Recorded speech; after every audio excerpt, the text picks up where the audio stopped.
மக்களை நேசிக்கின்ற தலைவர். அவருக்கு நீங்க இந்த ஒரு முறை ஒரே ஒரு தடவை அவருக்கு ஒரே ஒரு தடவை வாய்ப்பு கொடுங்க. ஒரே ஒரு தடவை வாய்ப்பு கொடுத்தீங்கன்னா அந்த தொகுதியை நல்லா வச்சிருப்போம். உங்க வீட்டுல ஒரு பிள்ளையா இருப்போம். நீங்க எப்பயும் எங்களை பாத்துக்கலாம். நான் உசூர்பட்டி தான், வேற யாரும் இல்ல. நீங்க எப்பனாலும் எங்களை கூப்பிடலாம். என்ன வேலை செய்யலன்னு சட்டை பிடிச்சி கேட்கலாம், ஏன்டா செய்யலன்னு. அப்படி ஒருத்தர் தான் நான் வேட்பாளர். நீங்க ஒரே ஒரு தடவை விசில் சின்னத்துக்கு ஒரே ஒரு முறை எங்களுக்காக நீங்க உங்களை பார்த்துக்கணும்.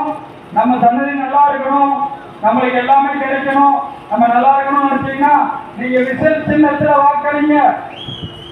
தமிழக வெற்றிக்கார தலைவர் முதல்வர் ஆகணும். அப்பதான் நாட்டுக்கு நல்லா நடக்கும். அதனால கண்டிப்பா நீங்க வாக்களிப்பீங்கன்னு நம்புறேன். உங்க பாவம் தொட்டு கேட்டுக்கிறேன். நீங்க தயவு செய்து ஒரே ஒரு வாய்ப்பு மட்டும் கொடுங்கம்மா. ஒரே ஒரு வாய்ப்பு மட்டும் கொடுங்க. விசில் சின்னத்துல வாக்களிங்க. உங்களுக்காக நாங்க நிற்போம். தமிழக வெற்றி கழகம் எப்படி நிற்கும்? உங்களுக்காக